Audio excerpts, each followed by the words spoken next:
first time in 2025, the first time since saving their season in Game 4 of the NLDS last October, the Dodgers have arrived at Petco Park in San Diego tonight. The World Series champs open up a 3-game series against the Padres. First pitch coming up right here in 60 minutes. Hi, everybody. Welcome to Lead Off LA. I'm John Hartung alongside Nomar Garcia-Parra and James Loney. So these teams, they meet again, James. Should be a fun series, really a fun week of baseball against a couple of rivals, and the Dodgers can set the tone for the entire week tonight. Yeah, I mean, there's going to be a lot of energy down in San Diego. You know, I know the last few years, the Padres fans have always been able to come out because they're not selling tickets outside of San Diego usually, or they're selling a limited number. But the Dodger fans are going to show up. They're going to find a way to get in there, and it's going to be loud. We don't want to give the Padres any room that they're the best team. We know we're the best team. We just got to show it.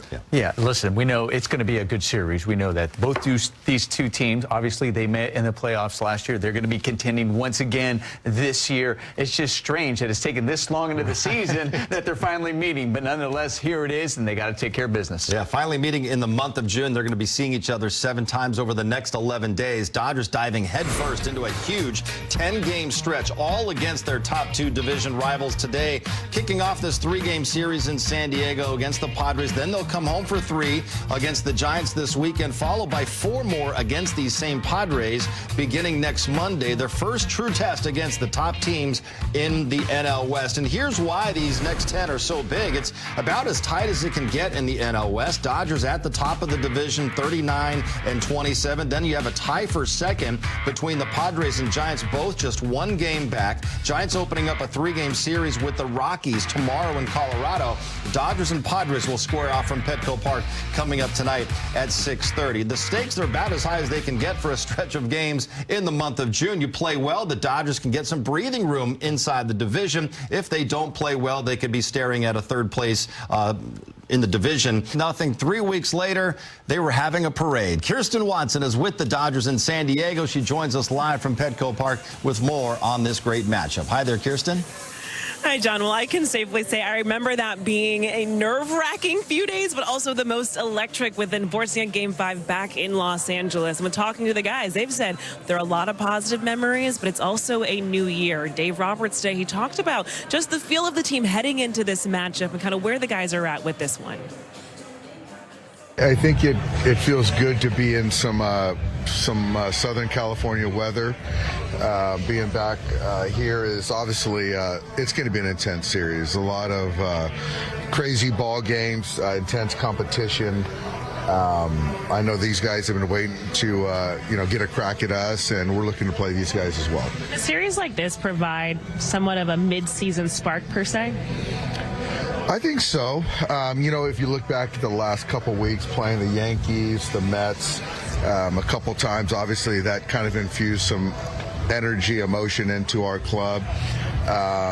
And then obviously playing these guys within the division, it's going to do the same thing. So again, it probably will feel like a playoff game tonight. A lot of emotions in that series last year. How much do those things kind of linger going into like something like this in a new year in the middle of June? But like, you still feel some of that? I don't know. I thought last year ended pretty well for us. I think that we feel good about it, but we've all turned the page on that and know that this is a team that's really hungry. They're really. It's a really talented ball club. They're going to fight to the end against us. They've been waiting for this series for redemption. So, but like I said yesterday, it's still 1 game, it's still 1 series, but it's going to be a lot of fun. I think it's going to be very animated tonight, the next few nights. I think with Dustin in particular, I think he's just going to have to manage his emotions because he hasn't been in this kind of environment in quite some time. It'll be interesting to see, but he's pitched here before, and he's pitched well. So it's going to be interesting to see how he manages it. When you look at these next 10 games, like obviously if it goes well, you could be a few games up in the division. If not, you could be a few games behind. Like obviously there's a lot of baseball after this, but how significant is that if you have a little bit of breathing room versus have ground to make up as you kind of get into like the second half of the year? Well, I don't think that either way is going to really impact the rest of the year. Again, we see these guys next week too, so I think it'll be more clear after we see these guys for that 4-game series at home. But I just think it's going to be fun to play against these guys. But I think, honestly, I think right now in June it's just a little too early. Yeah, Sauer's here. He's on taxi. We got a couple potential impending moves, so he's just here as far as a potential activation for either tomorrow or Wednesday, but it's not a done deal. Does it figure into the bullpen game tomorrow? It does, yeah. I know you have to just worry about tomorrow and this series, but long term, how do you plug the spot that Tony had in the rotation? Do you have to mix and match there? Do you have to count on someone? You know what? I think that we're fine. Obviously, we've got the bullpen game tomorrow. Robo's going to fill in, obviously, and he's doing fine. And then we got an off day to kind of keep guys with the extra day. So I think we'll be fine. But as far as that last spot, we'll kind of see where we go with that. He's coming. He's coming. He's going to pitch this week. He was 3+ a few days ago, so he's going to go this week, and the plan is to get him through 4 innings. So if he can do that, then he's sort of going to be a viable conversation. Do you have more information on Tony just in regard to when he could potentially picking back up a baseball, or right now it's just give it time to heal? Yeah, give it time to heal. I don't think there's a timeline with when Tony picks up a baseball. Shot brought to you by Southern California Toyota. Nomar once hit a pretty famous home run against the Show Pods. So why don't you channel that energy and call your shot tonight? Well, I'm going with a guy who had even more famous home run, and we just saw that last year as he hit that grand slam walk-off. And I'm going with Freddie Freeman having a big day against the San Diego Padres. Yeah. I'm going to go Ha-Seong Kim just because he's in the 9-hole, and I feel like he's going to get some good pitches to hit. That's my reason. I like it. Okay, I'm looking toward the bottom of the lineup as well. I'm going to take a guy that's a San Diego native, went to La Jolla Country Day High School. His dad is still the baseball coach there. Homecoming for Tommy Edman. He's going to have a big night tonight back there in San Diego. Hometown cooking. That's right. Well, they do not name NLDS MVPs, but if they did, Teoscar Hernandez would have won it last year. Hit 2 homers, had 7 RBIs in that 5-game series with the Padres. Right now, Teo is our Dodger voice, brought to you by Morongo Casino Resort and Spa. Well, Teoscar, we are back here. It's the first time back in San Diego since the NLDS Game 4. We know how that series played out. It was emotional, it was electric, and ultimately it was what set you guys on the path to the World Series. What do you remember about those games here in San Diego? A lot of things. I remember the game that they beat us by a lot of runs, and then we came back stronger the next day. Tied the series, a lot of energy, positive energy. The atmosphere was really, really good. Everything that we expected from their fans, from their team. A really good team, competitive. They never give up. Good series, great series. Happy to be back. With playing them, it's kind of crazy to think that we're in June. Yes, it's still early June, but it's the first time you guys have seen them all year just due to the balanced schedule. Does it feel different just considering where we are in this season and this being the first time you guys face them? And then also considering the standings are pretty close right now. Yeah. Honestly, it's a lot right now. I like it. It's a lot of, not pressure. It's like more, the teams are competing more. They're closer to their division. We're in first place by 1 game. That makes things a lot more like interns. So for me, I like that competition. I like when we have rivals that can get close to us, and then we play good games with good group of fans. All those little things that make the game more exciting. So I'm glad that we feel this way in June, and can't wait for it tonight. Since coming off of the IL, how would you say just kind of the at-bats that you've been having? There's been a little bit more swing and miss, but how are you feeling kind of with what you've been working through offensively?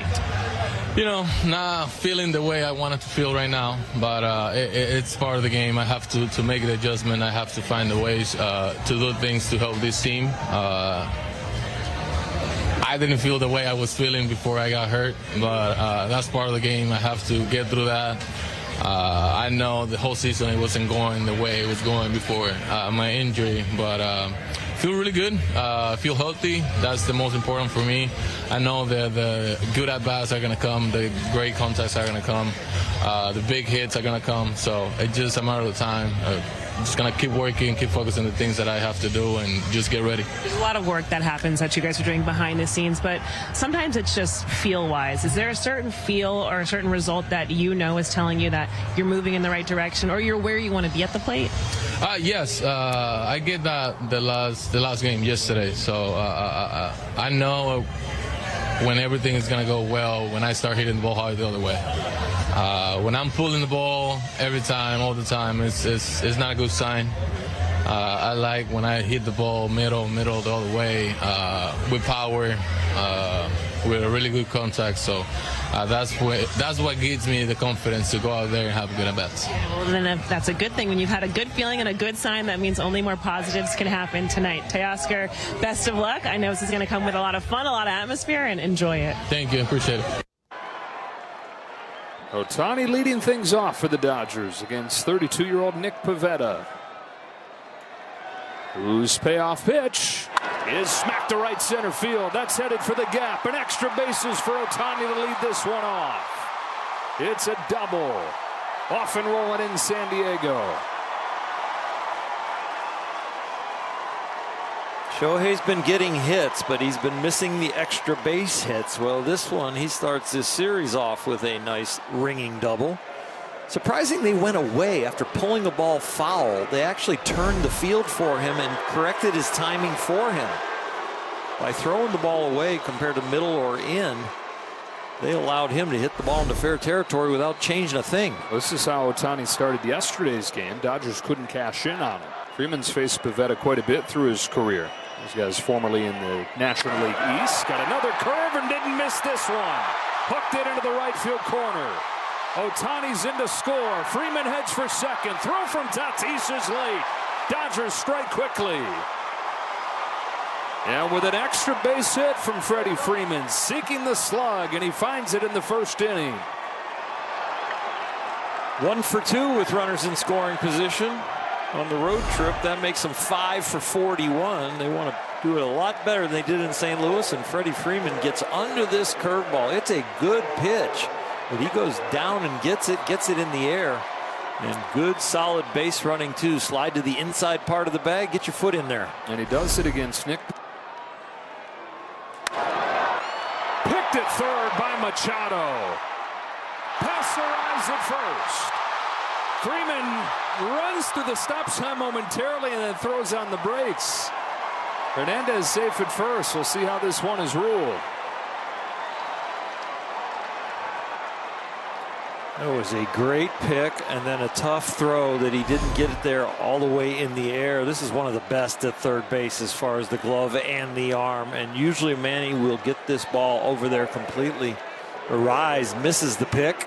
Freddie was just advancing 90 feet, but then when it gets away, it just wasn't far enough to go all the way.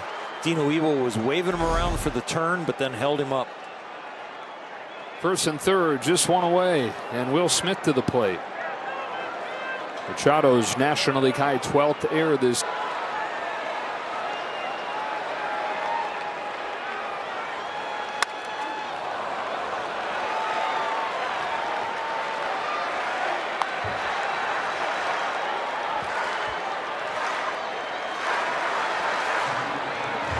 Machado at third, Merrill at second, Bogarts at first. 2 away in the Padres' third inning.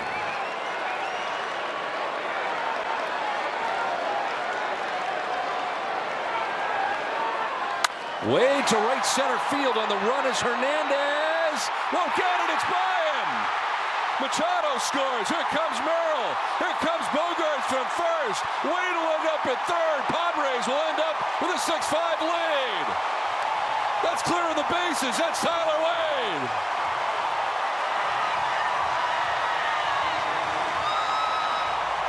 To lead it off. Strike one. He struck Ohtani out in the second inning. Little soft serve right there with that slow curveball from Pivetta.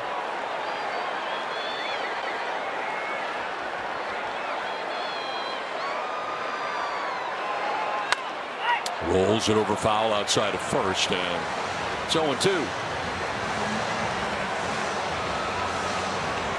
Ohtani, 24 career games against the Padres, just a .240 average.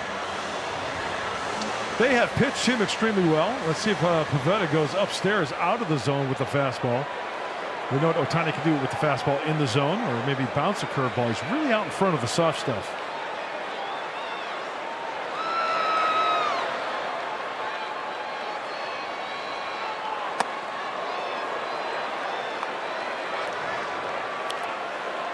Here's a look at our umpire cam presented by Toyota.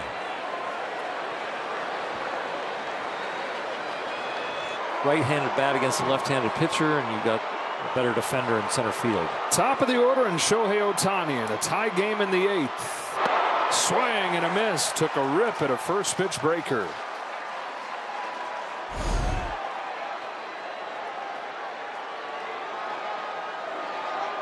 Ohtani 1 for 3. National League leader, 23 home runs this year. Morahone deals, and Ohtani takes a ball. It's 1-1. Stay away from his pitching hand. Got that pad on the right hand. The back of the right hand's got the pad. The left hand is fine. It's protecting that pitching arm. 1-1 pitch. Squeeze job. 2-1. A great break. You take a look at the armor he's got on the right side.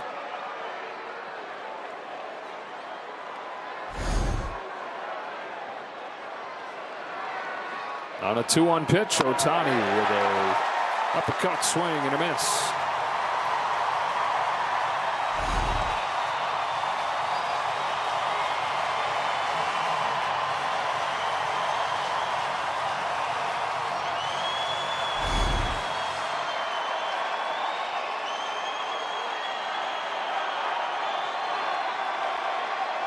Two-two pitch. Ohtani reaches out and bounces it back to Morahone. He threw it away. Ohtani turns and goes to second. Arise throws high. Chaos.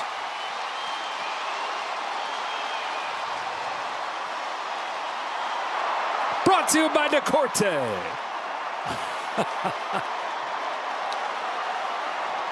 Wow. I mean, as routine gets.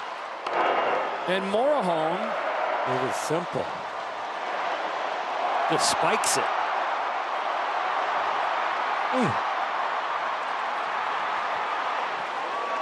This could be the game.